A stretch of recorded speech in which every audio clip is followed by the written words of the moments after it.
derecho se discute con un mundo donde cada vez es más fácil transmitir información o expresar nuestra manera de ser, porque ya no es solamente la televisión, es la televisión por cable, son los canales, son los streaming, son las redes sociales. Entonces, cualquier cosa de punto de vista o de información sobre cualquiera de nosotros puede estar en cualquier parte del mundo en cualquier momento.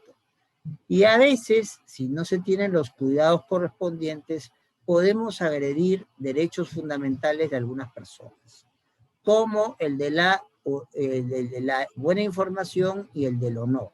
Sobre eso hablaremos unos minutos. Como hemos dicho, en el Estado constitucional, el ejercicio y el derecho de los derechos fundamentales no es absoluto. Uno de los límites claves es el respeto a otros derechos fundamentales, que van a operar como límites. Siempre hemos escuchado aquella frase de que mi derecho termina cuando comienza el derecho de los demás. Bueno, algo de eso está detrás de lo que estamos planteando acá.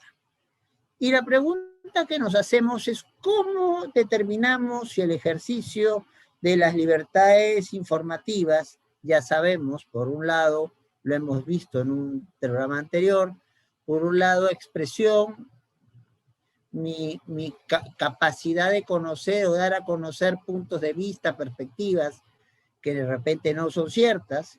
Yo puedo pensar que la Tierra es triangular y todo indica que no. Entonces, o libertad de información, donde ahí estamos trabajando más con un hecho noticiable, o sea, algo que hay una cierta diligencia para demostrar que es cierto y que es de interés público o de relevancia pública. Entonces, ¿pero qué pasa con esto? ¿Podemos decir cualquier cosa? ¿Podemos comunicar cualquier cosa? ¿Dónde está hasta donde podemos comunicar y dónde comienza el respeto por derechos como honor y buena reputación? Y eso implica tener claro de qué hablamos cuando hablamos de honor y de qué hablamos cuando hablamos de buena reputación. Honor es la consideración que tengo sobre mí mismo. Lo que, digamos, los psicólogos llamarían la autoestima. Y a veces, contratos que se dan, por ejemplo, el bullying en los colegios va a incidir directamente en la autoestima que tenga la persona que sea sometida a bullying. Se puede considerar menos inteligente, se puede considerar menos capaz, se puede considerar inferior al resto. Eso es justamente una afectación al honor. Ir contra la propia consideración que tengo sobre mí mismo, afectar mi autoestima. Cuando hablamos de buena reputación, estamos hablando más bien de la consideración que los demás tienen sobre mí. O sea, y esto también pasa, ¿no? A veces uno entra al colegio o a la universidad, al trabajo y todo el mundo te comienza a mirar. Y de mirar de manera rara. ¿Por qué? Porque ha corrido un rumor de que tú has faltado en una cosa al trabajo y todo el mundo está viendo si te votan o no. Entonces, allí esa consideración de poder inventar situaciones que afecten la consideración de los demás sobre mí, creer que, o sea, difundir que yo he hecho algo malo y que debo ser expulsado de mi trabajo, es una afectación, independientemente de lo que si me votan o no al trabajo, a mi buena reputación. Entonces, puestos en claro de qué hablamos cuando hablamos de honor y qué hablamos cuando hablamos de buena reputación, vamos a ver cómo se relacionan estos elementos con los de la expresión y con los de la libertad de expresión y la libertad de información. Algunos señalan que entonces la libertad de expresión, como hemos dicho, es señalar puntos de vista, perspectivas sobre alguien. Ahora bien, estos puntos de vista, estas perspectivas, no nos dan, como dijo una famosa sentencia española contra un periodista muy conocido en ese momento, José María García, un supuesto derecho al insulto. ¿Qué quiere decirse con esto? yo puedo opinar, puedo pensar, puedo tener incluso una mala perspectiva de una persona, puedo hacer bromas sobre esa persona, pero lo que no puedo es denigrarlo, lo que no puedo es rebajarlo, lo que no puedo es hacer trizas la consideración que tengan los demás sobre esa persona o afectar su propia autoestima. Entonces, yo salir a expresarme y decir que para mí el señor Garavito es realmente un desastre, que parece que no tuviera cerebro y que lo único que ha hecho bien a alguien por él es dejarlo nacer. Estoy trayendo un ejemplo, aunque les parezca mentira, de un expediente que estoy revisando en el tribunal, así de duro. Entonces, eso no es libertad de expresión. Ya yo puedo decir que no estoy de acuerdo con el señor Garavito, puedo hacer alguna broma, siempre y cuando no degrade al señor Garavito, pero lo que no puedo hacer es insultar al señor Garavito, denigrarlo, tratarlo como si no fuera la persona que es. Entonces, aquí, si se produjera esta degradación, si me afecta la consideración que los demás tienen sobre mí, por más expresión que haya querido hacer, es un mal ejercicio de la libertad de expresión que va a ser sancionado con una violación de la buena reputación. Y si lo que yo digo sobre Garavito incide negativamente en la consideración que yo tengo sobre mí mismo, pone en duda mi autoestima, yo lo que voy a hacer es entonces afectar el honor del señor Garavito. Entonces, esto queda claro cómo nos relacionamos con la libertad de expresión. Con la libertad de información la cosa es un poquito más complicada, porque como sabemos, la libertad de información implica que lo que se dice sobre una u otras personas o sobre algún acontecimiento tiene que haberse comprobado luego de una diligente investigación. No es que tenga certeza, pero por lo menos que demuestres que has hecho una corroboración. Te han dicho que el señor Pérez está involucrado con esta trágica situación de Los Ángeles Negros. Para los que no están al tanto, aquellas personas que hacían desde algunos hospitales negocio para que pudiera acceder a una cama UCI que por turno no le correspondería. Y por esto cobraban miles de soles. Entonces, yo no puedo decir, me han dicho que el señor Pérez está metido. Yo tengo que hacer una investigación que dándole la oportunidad incluso a Pérez a que haga sus descargos, pero para armarme un criterio más o menos sólido de que por lo menos hay indicios razonables que Pérez estuvo involucrado en esto. A eso es lo que se llama diligencia en el manejo de las fuentes. Y el otro aspecto que tiene la libertad de información es el tema del interés público o la relevancia pública. En realidad, algunos dicen que es lo mismo, pero otros los distinguen y como hay distinción planteada por muchos, prefiero hacer la referencia a los dos temas. Cuando hablamos de interés público, nos estamos refiriendo a algo que, de ser conocido, va a influir en cómo pensamos o cómo decidimos con una opinión pública libre, pero en función a qué impresión nos va a causar esa persona.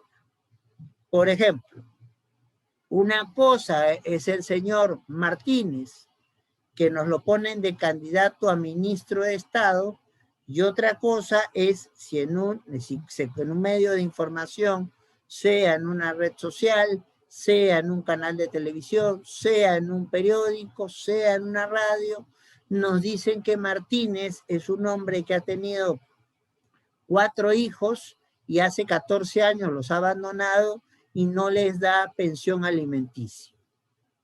Entonces, claro, ahí la consideración que vamos a tener sobre Martínez va a ser distinta.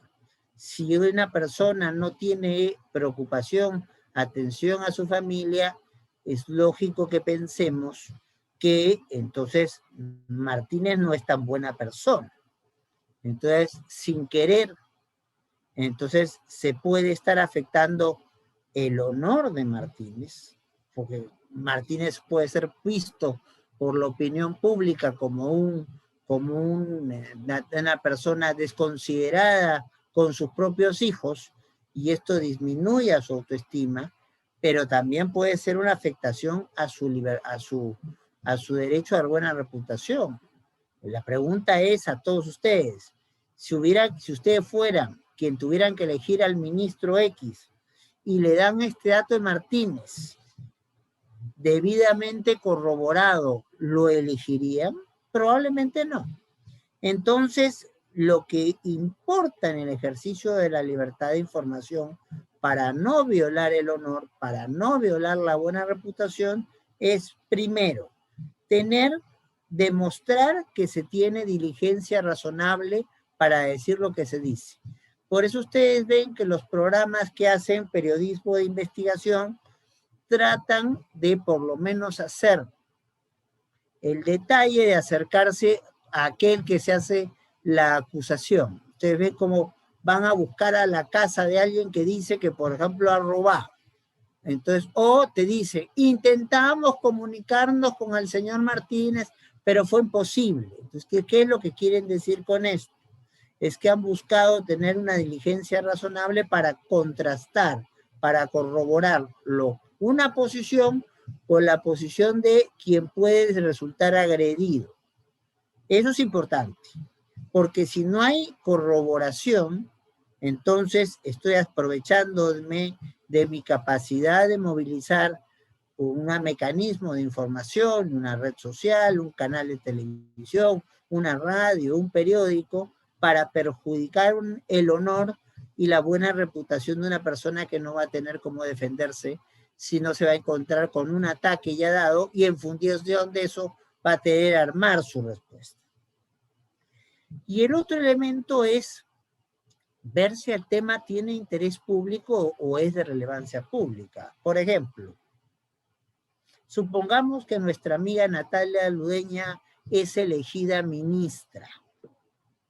Pregunta, ¿nos interesa dónde compra el supermercado al cual va a comprar sus alimentos? Eso es algo de su entorno de vida privada.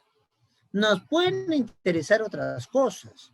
Si va a ser ministra, nos puede interesar cómo se ha manejado en los cargos que ha tenido en el sector público o en el sector privado. Nos puede interesar si tiene problemas familiares, como el caso Martínez que poníamos nosotros hace un rato. Pero no todo lo que tiene que ver con un personaje público es de interés público. Puede ser interés de la chismosería, pero no es interés público. Lo que es de interés público va a ser lo que tenga vinculación con la actividad en la cual el personaje o la persona que es corriente de opinión se maneja. O sea, si por ejemplo tenemos a un doctor como el doctor Huerta, sí me interesa saber entonces cuán eficiente ha sido en su desempeño médico o cuánto conoce del tema que me está dando una consulta, porque de repente no conoce nada y me induce a millones de gentes a error y a problemas con su salud. No digo que eso haya pasado con el doctor Huerta, que por lo menos no solo tiene una fama nacional importante, sino internacional. Es consultor médico nada menos que de la CNN en español, por si acaso. Pero si ocurriera, si se dijera algo de alguien que es un funcionario, una figura de opinión, tiene que ser algo relacionado con aquella actividad por la cual influye en nosotros. A mí no me interesa dónde Huerta compre sus zapatos, pero sí influye para mí lo que Huerta dice sobre una cuestión médica. A mí no me preocupa dónde la decana de la Facultad de Derecho se corte el pelo, pero sí influye lo que ella pueda decir, y sobre todo si lo dice a nombre de la facultad. Entonces, eso hay que tenerlo muy claro. No todas las cosas de un personaje público son de interés público. Como no todas las cosas que pasan y que tienen gran importancia pueden tener relevancia pública. ¿Cuándo hablan algunos de relevancia pública? Por ejemplo, cuando hay hechos que implican a muchas personas, pero que ninguna de ellas en principio es corriente opinión, pero la sola circunstancia nos hace tener un elemento que influya en la toma de nuestras decisiones. Me explico con un ejemplo. Lima es una ciudad sísmica. Se dice que con un terremoto grado 9 en el puerto del Callao, que hay un muy bonito balneario de La Punta dejaría de ser La Punta y pasaría a ser una isla. Se separaría del Callao. Entonces, si nosotros estamos, por ejemplo, en un centro de convenciones que se alquila para las actividades, por ejemplo, de JUS 360, entonces, y ese centro de convenciones ante un temblorcito se destroza todo y 40 personas quedan heridas, allí no habrá probablemente un personaje público, pero sí hay un tema que le interesa a la comunidad. ¿Por qué? Porque la comunidad tiene derecho en su toma de decisiones.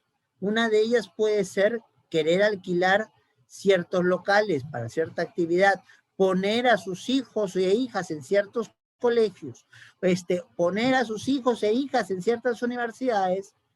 Y claro, ustedes pondrían a su hijo o a su hija o a su hermana en una universidad o en un centro de convenciones donde con un temblor grado 4 se cae el piso y termina alguien en el segundo piso en el primero. Entonces, no lo haría. Eso es el tema de la relevancia pública. Entonces, así como cuando yo hablaba en el tema de la expresión de que tengo que no denigrar a los demás, porque si lo hago puedo afectar su honor o puedo afectar su buena reputación, en la información tengo que corroborar suficientemente los temas que estoy planteando o tengo que acreditar que el asunto es de interés público o en su caso, de relevancia pública. Las revistas de chismes no son ejercicio de la libertad de información. Es más, si yo no tomo estas precauciones, interés público, relevancia pública, diligencia razonable y corroborar lo que digo, podría estar violando derechos fundamentales como el honor o como la buena reputación. Ojalá que esta explicación les haya sido útil para afrontar este siempre polémico tema.